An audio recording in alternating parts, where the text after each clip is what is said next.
माँ भवानी। आप सभी का स्वागत है आपके अपने YouTube चैनल राठौर रिएक्शन में। मैं राज बना हाजिर हूँ आपके सामने फिर एक वीडियो लेकर, और आज का हमारा वीडियो है ये।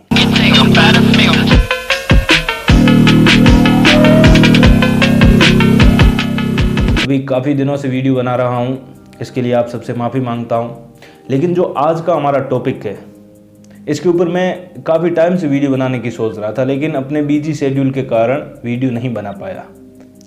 ये एक ऐसा टॉपिक है जिसके बारे में आज बात करना बहुत ज़रूरी है। आज जिस टॉपिक के ऊपर मैं बात कर रहा हूँ वो ये है कि किस तरीके से हमारे सामने इतिहास को लेकर झूठ फैलाया जाता है। झूठा इतिहास हमारे सामने आज रख दिया गया है, हम लोग उसी को पढ़ते जा रहे हैं और ना चाहते हुए भी हम उसे एक्सेप्ट कर रहे हैं।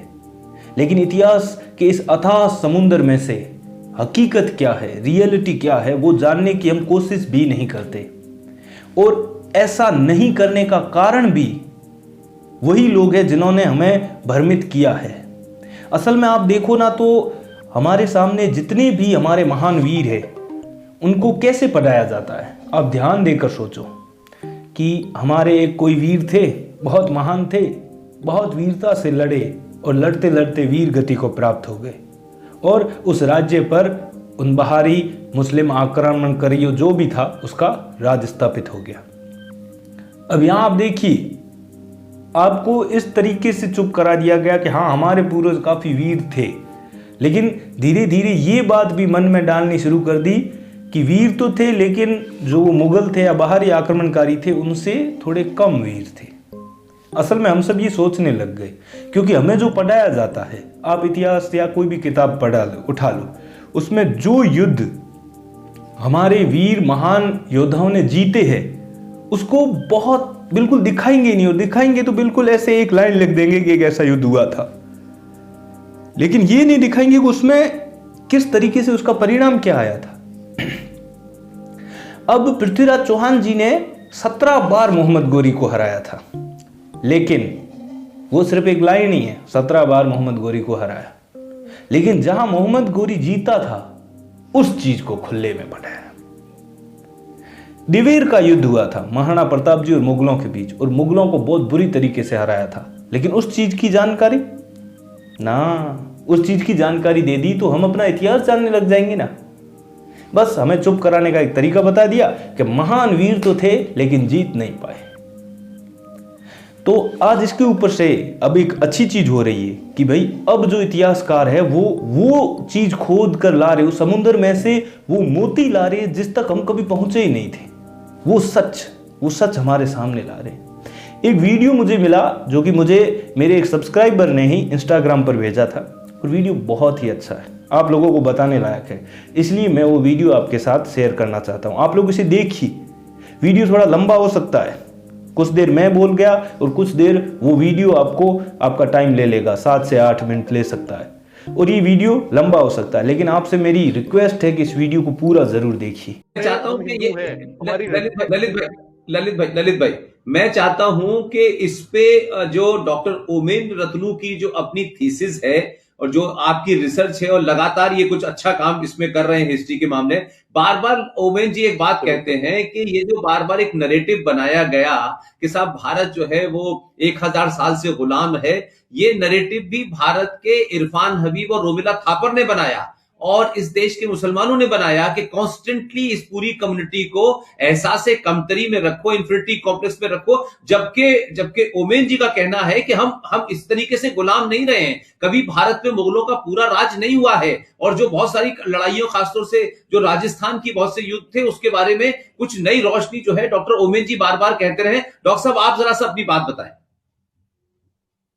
मैं जैसे निवेदन कर रहा था ललित भाई के आने से पहले कि महाराणा हमीर सिंह जी ने मोहम्मद बिन तुगलक को 6 महीने कैद करके रखा। इसी तरह महाराणा कुंभा ने मालवा के सुल्तान महमूद खिलजी को 6 महीने अपने यहां पर कैद करके रखा। महाराणा सांगा ने दिल्ली के सुल्तान इब्राहिम लोदी को जूते मार के गागरोन के युद्ध में पराजित किया। ऐसे दर्जनों युद्ध हुए जहां हिंदू राजाओं ने इन मलेच्छों को पराजित किया। और अगर सबसे प्रामाणिक बात जो कि हमसे बिल्कुल ही छुपा दी गई है। 7वीं शताब्दी में पहला इस्लामिक अटैक भारत पर हुआ मोहम्मद बिन कासिम के द्वारा, जब राजा दाहिर को मारा गया।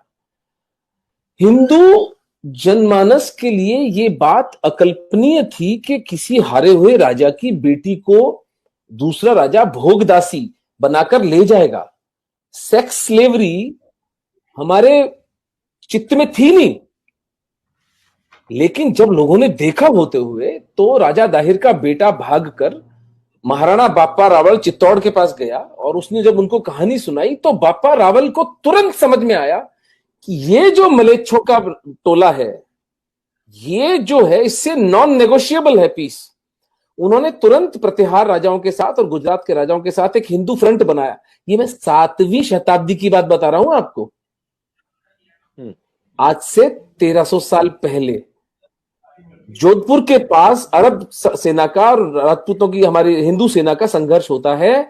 अरब खुद अपने एनल्स में लिखते हैं, हमें सर छुपाने की जगह नहीं मिली, वो नरसंहार किया राजपूतों ने हमारा। और महाराणा बाप्पा रावल ईरान तक उसको छोड़कर आए थे, पीटते पीटते मोहम्मद बिन कासिम को। आते वक्त अफगानिस्तान में सलीम नाम का एक राजा बैठा दिया था इन लोगों ने, तो उसको हटा के अपने भतीजे को वो वहां पर राजा बनाकर आए। हर 100 किलोमीटर पर राजपूतों की चौकियां बिठाते आए। उसका प्रमाण ये है, 7वीं शताब्दी से लेकर 1192, 500 साल तक भारत इस्लामिक आक्रमणों से बचा रहता है उन चौकियों के कारण। राष्ट्रपिता का हुनर होते, राष्ट्रपिता बाप रावल थे इस देश। तो उस समय में जब कोई संचार माध्यम नहीं था, कुछ नहीं था, 500 साल तक हम सुरक्षित रहे उस महापुरुष की वजह से। और उसके बाद समर सिंह, महाराणा हमीर, महाराणा लाखा, कुंभा, सांगा, प्रताप, करण सिंह और राज सिंह, यानी पूरे हिंदुस्तान का ये जो राज परिवार है मेवाड़ का, मैं चुनौती देता हूं, पूरे मानव इतिहास में आपको ऐसा उदाहरण नहीं मिलेगा जो 1000 साल तक, 7वीं से लेकर 17वीं शताब्दी तक, महाराणा राज सिंह जी तक 1000 साल तक इस्लाम से खुली चुनौती ली है। जिस परिवार ने, एक परिवार ने, एक सिसोदिया परिवार ने 1000 साल तक, देखिए राजा भिड़ते हैं, जियो पॉलिटिक्स बदलती है, हार जीत तो होती है, युद्ध तो हारता है आदमी, युद्ध जीतता भी है, लेकिन कभी समर्पण नहीं हुआ।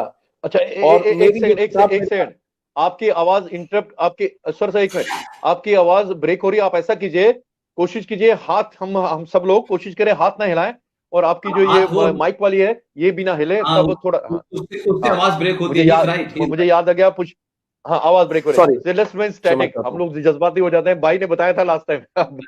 क्या तो 1000 साल का, तो मैं जो एक पुस्तक लिख रहा हूं, मेवाड़ के महाराणा और उनका इस्लाम से प्रतिरोध, उसका शीर्षक है। तो उसमें मैंने जो एक चैप्टर जो है पूरा इस पर लिखा है कि द लाई कॉल्ड दिल्ली सल्तनत, दिल्ली सल्तनत नाम का झूठ, और मुगल एम्पायर भी झूठ ही था। देखिए एम्पायर जब होता है ना कहीं, तो वो क्या उसके मानक होते हैं, वहां कोई टैक्सेशन हो, वहां पर कोई आर्ट हो, कोई कॉमर्स हो, ट्रेड रूट्स हो, वहां के लोगों के क्या लिटरेचर पे कंट्रीब्यूशन था, आपको मिलता है कोई 150 साल के मुगलों के राज के अंदर? आपको सिवाय इसके कि कभी दक्षिण में रिबेलियन हो रहा था, कभी आसाम के अहोम कर रहे थे, कभी कलिंग में हो रहा था, कभी अफगानिस्तान में हो रहा था, कभी मेवाड़ में हो रहा था, कभी पंजाब में हो रहा था, कभी कश्मीर में हो रहा था, कभी सिंध में हो रहा था। ये सिर्फ इस देश को अन्य अन्य हिंदू राजाओं के साथ मिलकर मैनेज कर रहे थे, जिसको कि मुगल एम्पायर कहा गया। यानी झूठ की भी कोई सीमा होती है। और दिल्ली सल्तनत वॉज अ जोक। मेहरौली से लेकर और यमुना तक का राजा थे, और ये लुटेरे थे, ये कोई क्रिएटिविटी इनकी थी नहीं, मर्सनरीज थे, पैसे के लिए लोगों की हत्याएं करते थे, लोगों को मार डालते थे, स्त्रियों का शोषण इनका धंधा था। और हिंदुओं को ये बात अच्छी तरह समझ में आई, और हम कभी गुलाम नहीं रहे, एक क्षण के लिए हम गुलाम नहीं रहे। क्योंकि यदि अगर हम गुलाम 10 साल के लिए भी एक छत्र राज हो जाता इनका, तो एक भी हिंदू नहीं मिलता सर यहां पर। जो प्रताप की महानता निकल कर आती है वो इस बात से निकल कर आती है कि उन्होंने अपना भाला, अपनी तलवार, अपना बिगुल तब बजाया जब वो नितांत एकाकी रह गए थे। ईडर, आबू, बांसवाड़ा, डूंगरपुर, मालवा, आसपास के सब राज्य अकबर के समर्पण कर चुके थे, एक प्रताप नहीं झुके। आज अगर हम हिंदू हैं तो एक प्रताप के कारण। तो ये कहना कि भारत में हिंदू जो थे 1000 साल गुलाम रहे, भैया पर्शिया गुलाम हुआ था जो ईरान बन गया, मेसोपोटामिया गुलाम हुआ था तो इराक बन गया, इजिप्शियन सिविलाइजेशन गति देख लो उसकी क्या हुई है। आज 100 करोड़ हिंदू हैं तो इसलिए है क्योंकि हमारे पुरखों ने रक्त रंजित संघर्ष किया, इस माफिया के असली स्वरूप को पहचाना और उसका सशक्त, सबल, सशक्त प्रतिकार किया। तो आपने देखा, ये है रियल सच्चाई, ये है असली हकीकत जो कि हमें नहीं बताई जाती है, हमसे छुपाई जाती है। वजह पता नहीं, आप सब लोग जानते ही होंगे क्या है, और आज हम लोग उसके शिकार हो चुके हैं। लेकिन अब भी हमें संभलना है। ये जो एक थ्योरी चलती है ना कि हजारों वर्षों तक हमारा जो देश है वो गुलाम रहा, कतई नहीं, हमारा देश कभी गुलाम हुआ ही नहीं। अगर हमारा देश गुलाम रहता ऐसे लोगों के हाथों में जिनका एक ही मकसद था कि कैसे भी करके उनका धर्म परिवर्तन करवा दिया जाए, और हिंदुस्तान में आज 100 करोड़ हिंदू होते, आप ये मानते हो? कभी नहीं। इसलिए झूठ है, लेकिन अब मौका है इस झूठ को सबके सामने लाने का, सच्चाई सबको बताने का। तो उम्मीद है मेरा वीडियो आपको पसंद आया होगा। पसंद आए तो इसे लाइक करें, शेयर करें और हमारे चैनल को सब्सक्राइब करें। धन्यवाद।